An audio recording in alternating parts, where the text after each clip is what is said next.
विधानसभा की कार्रवाई शुरू हो चुकी है, आइए आपको सीधा ले चलते हैं।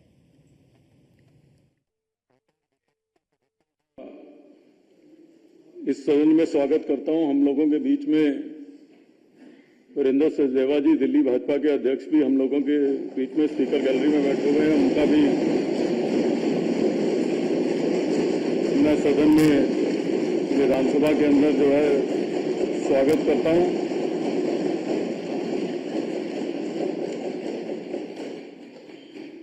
अब माननीय सदस्यों द्वारा शपथ या प्रतिज्ञान लेने की कार्रवाई शुरू होगी। सचिव दिल्ली विधानसभा माननीय सदस्यों का नाम पुकारेंगे। सबसे पहले माननीय मुख्यमंत्री जी शपथ लेंगी, उसके बाद मंत्रिमंडल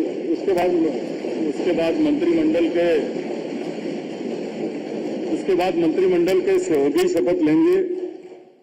उसके बाद क्षेत्रवार सदस्यों को शपथ दिलाई जाएगी। जो भी सदस्य अपनी बारी के अनुसार शपथ के लिए उपस्थित नहीं है, उनके नाम आखिर में पुकारे जाएंगे। जो सदस्य आज शपथ नहीं ले पाएंगे, उनको कल शपथ दिलाई जाएगी। मेरा तमाम सदस्यों से ये अपील है कि जब हम शपथ लेने आए, हम जिस भी भाषा में शपथ ले रहे हैं, तो शपथ के लिए जो मटेरियल, जो शपथ के लिए डिटेल कागज में उपलब्ध कराई गई है, हमको वही शपथ में जो है पढ़ना है, अन्यथा दोबारा शपथ लेनी पड़ती है। इसलिए जो है सभी सदस्यों से मैं ये अनुरोध कर रहा हूं कि जो आपके शपथ जिस भी भाषा में है, उसके कागज आपके संज्ञान में और आपको दिल्ली विधानसभा द्वारा प्रोवाइड किए गए हैं, उसी लैंग्वेज में हमको शपथ लेनी है। अब मैं सचिव विधानसभा से अनुरोध करता हूं कि वह शपथ ग्रहण की कार्रवाई को जो है शुरू करें। मैं माननीय मुख्यमंत्री श्रीमती रेखा गुप्ता जी को शपथ के लिए आमंत्रित करता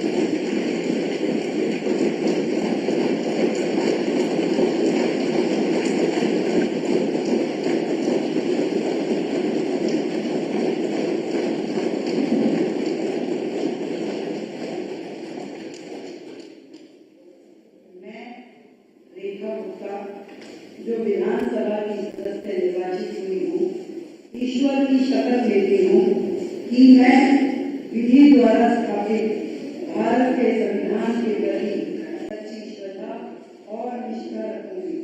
मैं भारत की प्रभुता और अखंडता अक्षुण्ण रखूंगी तथा जिस पद को मैं ग्रहण करने वाली हूँ, अपने कर्तव्यों का श्रद्धापूर्वक निर्वहन करूंगी।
माननीय मंत्री श्री प्रवेश साहिब सिंह को शपथ के लिए आमंत्रित करते हैं।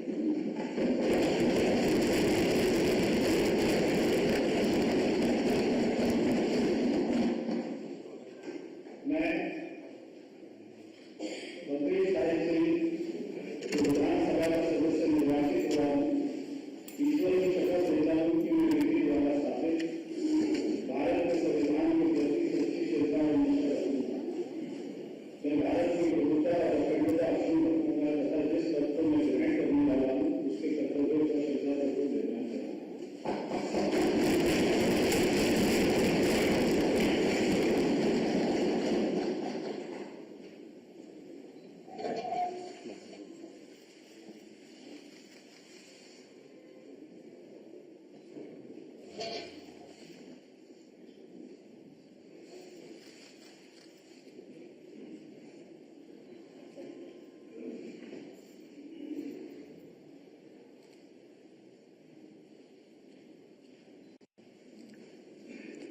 मैं माननीय मंत्री श्री आशीष सूद जी को शपथ के लिए आमंत्रित करता हूं।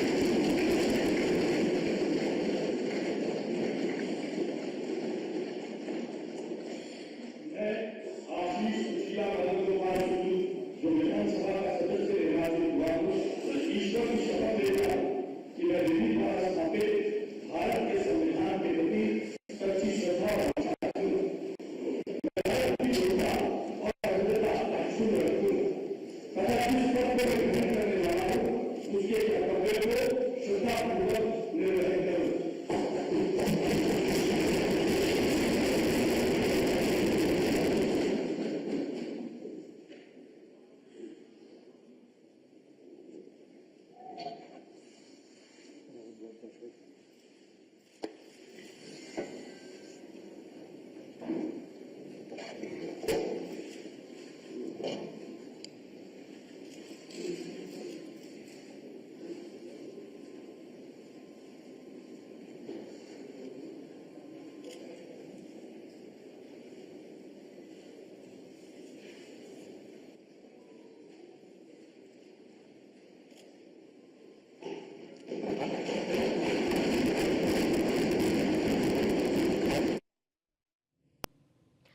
और आइए आपको सीधा ले चलते उत्तर प्रदेश विधानसभा के सत्र में, जहां पर कार्रवाई जारी है। उसका मुकदमा पिछली सरकार में न्याय मंत्री रहते हुए मैंने वापस लिया था। ये वही हमारे समाजवादी साथी हैं। इसलिए माननीय अध्यक्ष जी, हम पूरी तरह से प्रतिबद्ध हैं। अपने आशा वर्कर के साथ साथ प्रदेश के एक एक कर्मचारियों के हितों की चिंता करना हमारे सरकार का प्रथम दायित्व है। कर्मचारी हमारी रीढ़ की हड्डी है, उनके सुख और दुख में हम हमेशा खड़े रहेंगे, इसमें कोई शक की गुंजाइश नहीं है। प्रश्न संख्या 3 डॉक्टर आर के वर्मा। नहीं हो गया, पूरी बात आ गई। नहीं, वो बता दिया ना कि बता दिया कि 2014 में ऐसा शासनादेश जारी हुआ था, इसीलिए अब उसमें बहुत ज्यादा उसके बाद आ गया। सर 10 फरवरी की 2025 की अमर उजाला की रिपोर्ट है। पेपर का रिपोर्ट नहीं रहते, पेपर वाले क्या लिखते हैं उसके संख्या 13 नंबर पे। प्रश्न संख्या 3 डॉक्टर आर के वर्मा। डॉक्टर आर के वर्मा। डॉक्टर आर के वर्मा। माननीय अध्यक्ष जी, आपकी अनुज्ञा से प्रदेश के गरीब मरीजों को निजी मेडिकल स्टोरों से महंगी दवाइयां ना खरीदनी पड़े और सरकारी अस्पतालों से निःशुल्क दवाइयां मुहैया कराई जा सके, इस विषय का यह प्रश्न विधानसभा में आया है। और हम सब जानते हैं, हमारे ऋषियों मनीषियों का मानना था कि धर्म अर्थ काम मोक्ष की प्राप्ति बिना अच्छे स्वास्थ्य के नहीं हो सकती। और आज के दौर की बात करें तो आज के दौर में दुनिया का मानना है कि healthy citizens are greatest asset of our country. ये हमारे देश की सबसे बड़ी पूंजी है। लेकिन आज इस बात को कहने में कोई संकोच नहीं है कि Uttar Pradesh medical supply corporation और बड़ी बड़ी फार्मा कंपनियों की मिली भगत की वजह से प्रदेश की स्वास्थ्य व्यवस्था जर्जर हो गई है। माननीय प्रश्न के जवाब में माननीय मंत्री जी ने पहले साफ साफ कहा कि जी नहीं, निजी मेडिकल स्टोरों से दवाइयां खरीदने को गरीब मरीज मजबूर नहीं होता। माननीय आपने उल्लेख भी किया है कि दिनांक 23/8/2018, दिनांक 22/1/2021, दिनांक 2 जून 2023 को शासनादेश जारी हुआ कि चिकित्सक जेनरिक साल्ट के साथ दवाइयों का प्रिस्क्रिप्शन लिखें। लेकिन जो सच है, आप जिला अस्पताल के आसपास देख लें, आप मेडिकल कॉलेज के अस्पताल के आसपास देख लें, वहां पर दर्जन भर से ज्यादा मेडिकल स्टोर होते हैं और गरीब मरीज छोटी सी पर्ची लेकर के जाता है जिस पर दवाइयों के नाम, डॉक्टर के सिग्नेचर होते हैं और महंगी ब्रांडेड दवाइयां खरीदने को मजबूर होता है। आपने कहा कि महंगी दवाइयां उसे नहीं खरीदनी पड़ती। मैं आपसे इसका जवाब जरूर चाहूंगा कि चाहे जिला अस्पताल हो या कोई अन्य उस कैटेगरी का अस्पताल हो, एक छोटा सा एक्सीडेंट अगर हो जाता है तो अगर एक हड्डी टूट गई है, प्लेट से लेकर के बड़े इम्प्लांट तक, मेडिकल सप्लाई कॉरपोरेशन के द्वारा उसको अस्पतालों में मुहैया नहीं कराया जाता।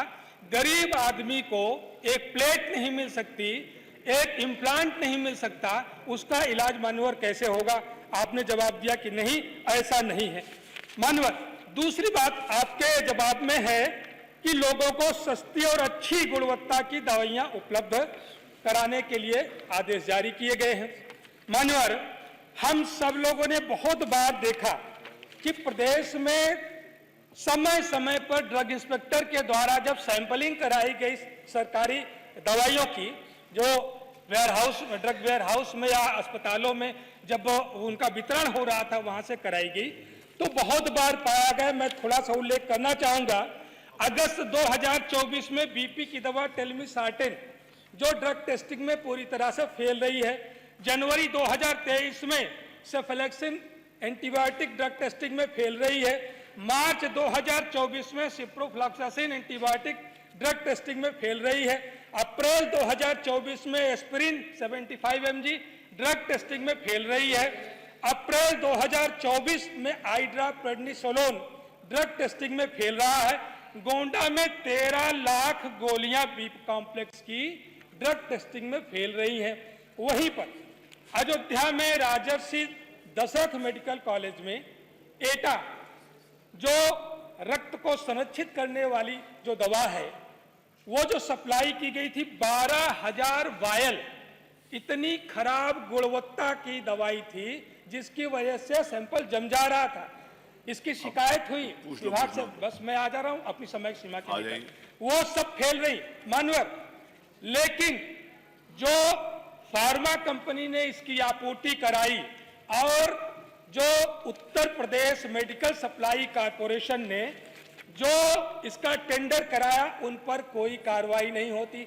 आपने कहा कि दवाइयां नहीं लिखी जाती। मानवर, मैं आपसे पहले सवाल का मैं जवाब जानना चाहूंगा कि क्या सरकार ऐसे गरीब मरीजों को, कम से कम जो बीपीएल कार्ड धारक हों, उनके लिए ऑपरेशन से संबंधित जो चीजें हैं, जो मैंने कहा प्लेट है और इम्प्लांट है, इनको बीपीएल कार्ड धारकों को निःशुल्क मुहैया कराने पर विचार करेगी? दूसरा,